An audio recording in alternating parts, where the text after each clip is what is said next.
अस्सलाम वालेकुम व्यूवर्स, कैसे हैं आप सब। So welcome back to my YouTube channel.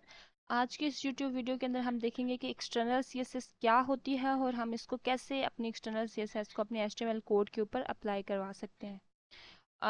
Previous video के अंदर हमने देखा था कि इंटरनल क्या होती है और इनलाइन सीएसएस क्या होती है, और आज हमारी जो थर्ड उसकी टाइप है सीएसएस की, आज हम इस वीडियो के अंदर वो कवर करेंगे।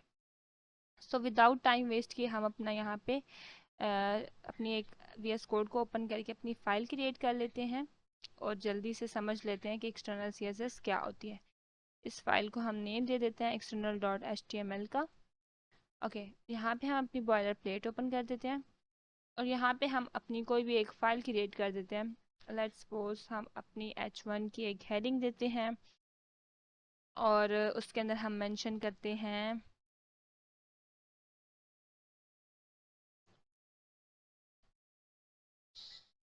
इंट्रोडक्शन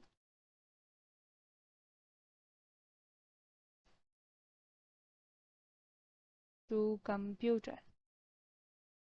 ओके, और यहाँ पे हम अपनी पैराग्राफ टैग ओपन करके और डमी टेक्स्ट ले लेते हैं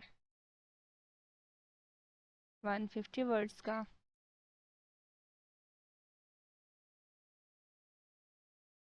Alt+Z प्रेस करके इसको अरेंज कर लेते हैं, Ctrl+S करके, और इसको अपने ब्राउज़र पे एक दफ़ा रीलोड कर लेते हैं कि ये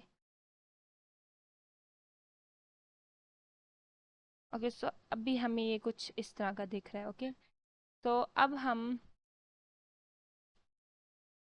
अ, अपनी एक और फाइल क्रिएट करेंगे और इसका नेम हम रखते हैं external dot C S S. So external, जैसे आपको नेम से भी पता लग रही है कि ये हमारे वेब पेज, लाइक ये हमारे फाइल से बाहर क्रिएट होगी।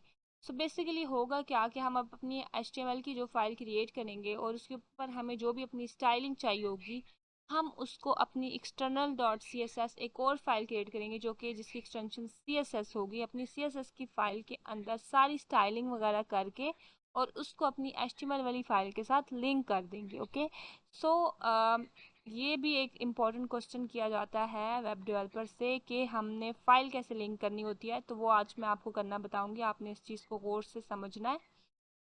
और सेकेंडली ये कि जो प्रोफेशनल लेवल पे जो CSS यूज़ होती है वो एक्सटर्नल CSS यूज़ होती है, क्योंकि एक्सटर्नल CSS से लाइक इजीली हम अपनी स्टाइलिंग वगैरह अप्लाई करवा सकते हैं। Okay, so without time waste के हम इसको करके दिखाते हैं। हमने अपनी एक external dot C S S के नेम से फाइल क्रिएट कर दी और अब हम यहाँ पे अपनी external dot C S S के, अच्छा यहाँ पे हमें इसको स्टाइल का टैग या एट्रीब्यूट देने की ज़रूरत नहीं है। जैसा कि हमने इंटरनल और इनलाइन में एट्रीब्यूट और टैग यूज़ किया था, तो ना यहाँ पे हमने स्टाइल का टैग यूज़ करना है ना स्टाइल का एट्रीब्यूट यूज़ करना है। क्यों? उसकी वजह यह है कि CSS जो है वो एक स्टाइलिंग के लिए यूज़ होती है। सो उसको खुद को पता है कि वो स्टाइलिंग के लिए यूज़ होती है, इसलिए हमें उसको मेंशन करने की ज़रूरत नहीं है। जब लेकिन हम HTML के अंदर फाइल क्रिएट कर रहे थे उस वक्त हमें वहाँ पे मेंशन करने की ज़रूरत थी कि ये हमारा स्टाइल का एट्रीब्यूट है या ये हमारा स्टाइल का टैग है। ओके, सो अब हम अपनी यहाँ पे H1 हेडिंग को अगर स्टाइल कर रहे हैं तो H1 को करके और यहाँ पे हम जो स्टाइलिंग अप्लाई करेंगे और हम जब इस फाइल को लिंक करेंगे अपनी HTML वाली फाइल के साथ, तो वो सारी स्टाइलिंग उधर अप्लाई हो जाएगी। ओके, तो यहाँ पे हम अपनी फ़ॉन्ट को साइज दे देते हैं 70 पिक्सल और यहाँ पे हम इसको कलर दे देते हैं रेडी दे देते हैं। और नेक्स्ट हम अपने यहाँ से पैराग्राफ को स्टाइल कर देते हैं। पैराग्राफ को हम कलर दे देते हैं जी ब्लैक। हालांकि वो ऑलरेडी ब्लैक था लेकिन हमने फिर इसको दे दिया। और हम यहाँ पे अपनी टेक्स्ट अलाइनमेंट जो है वो दे देते हैं जस्टिफाई। और यहाँ पे हम एक और प्रॉपर्टी यूज़ करते हैं टेक्स्ट डेकोरेशन की, और उसको हम दे देते हैं यहाँ पे नहीं देते, हम इसको हेडिंग में दे देते हैं अंडरलाइन की।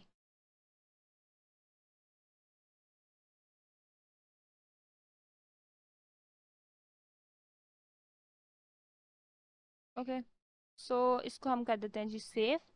अब हमने इसको अपनी एक्सटर्नल के फाइल के साथ लिंक कैसे, जो हमने अपनी पहली external dot H T M L की फ़ाइल क्रिएट की थी, यहाँ पे आपने हेड में जाके यहाँ पे आपने लिंक का टैग लगाना है। ठीक है, लिंक आप टैग लगाएंगे। यहाँ पे आपको रिलेशन नज़र आ रहा है, REL रिलेशन स्टाइल शीट, मतलब इसका क्या रिलेशन है, ये स्टाइलिंग के लिए हम अप्लाई कर रहे हैं। और HREF में हमने अपनी फाइल का रेफरेंस देना है, लाइक हमने जो फाइल क्रिएट करी है, जिस फाइल को हम लिंक कर रहे हैं, जिस CSS की फाइल को हम लिंक कर रहे हैं, उसका यहाँ पे हम नेम मेंशन करेंगे। ठीक है, तो हमारी फाइल है जी एक्सटर्नल डॉट CSS, तो उसने हमें खुद मेंशन भी कर दिया, साथ बता भी दिया। इसको हम Ctrl+S करेंगे। ठीक है, और अब हम इसको ब्राउज़र पे देखते हैं कि अब क्या होता है। तो अब आप देख रहे हैं कि हमें ये बड़ा टेक्स्ट शो हो गया है और रेड कलर शो हो गया, और जो हमने उसको बोला था वो शो हो गया है। इवन कि हमने ये दूसरी फाइल में क्रिएट किया था, लेकिन हमने क्या किया, दूसरी फाइल में ये सब चीज़ें स्टाइलिंग करके और उसको अपनी HTML की फाइल के साथ लिंक कर दिया। ठीक है, तो ये वाला काम सबसे इजी है कि आप अपनी सारी स्टाइलिंग यहाँ पे करके और उसको आप एक्सटर्नल HTML के साथ जो अपनी आपकी HTML की फाइल होगी उसके साथ लिंक कर दोगे। ठीक है, और लिंक के लिए हम बहुत ही आसान सा तरीका है, लिंक का टैग यूज़ करेंगे। ठीक है, और उसके बाद ये एक एट्रीब्यूट लिंक के अंदर यूज़ हुआ है स्टाइल शीट का, और उसके बाद रेफरेंस का, तो उसके अंदर हम अपने फाइल का नेम दे देंगे। ठीक है, फाइल का नेम आपने ध्यान से देना है, जो फाइल आपने क्रिएट की है जिसको आप लिंक कर रहे हो उसी का एग्जैक्ट नेम देंगे। अगर आपने तो थोड़ी सी भी किसी चीज़ की गलती हो जाएगी तो आपकी स्टाइलिंग अप्लाई नहीं होगी। ठीक है, और उसके अलावा ये कि यहाँ आप बहुत इजीली बना सकते हैं, एक्सटर्नल CSS के थ्रू अपनी फाइल को इजीली स्टाइल करवा सकते हैं। तो अब बेसिकली आपको तीनों के दरमियान डिफरेंस समझ आ गया होगा कि इनलाइन क्या होती है, इंटरनल क्या होती है और एक्सटर्नल क्या होती है। ठीक है, तो जो हमारे पास प्रोफेशनल लेवल पर यूज़ होती है वो एक्सटर्नल CSS होती है, और ये क्रिएट करना बहुत ही आसान है। हम लेट्स सपोज इसके साथ मज़ीद आगे कुछ और क्रिएट कर लेते हैं। हम यहाँ पे दोबारा एक हेडिंग क्रिएट कर लेते हैं।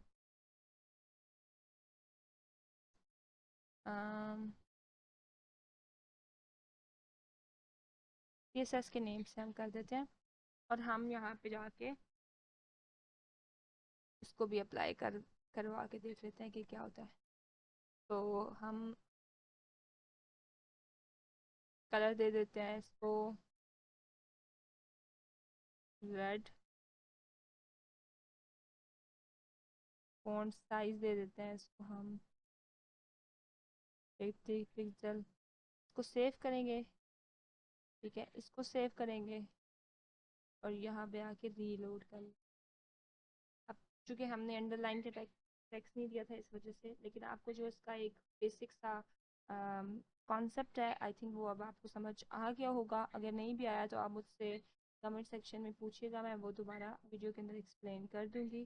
तो आज की वीडियो में यहीं तक था, मिलते हैं नेक्स्ट वीडियो में। तब तक के लिए आपने मेरे चैनल को सब्सक्राइब कर देना है, मेरी वीडियो को लाइक्स करना है, और जो भी चीज़ समझ नहीं आती या कुछ भी आपको पूछना है तो वो आप कमेंट सेक्शन में पूछ सकते हैं। तो मिलते हैं नेक्स्ट वीडियो में, तब तक के लिए अल्लाह हाफिज़।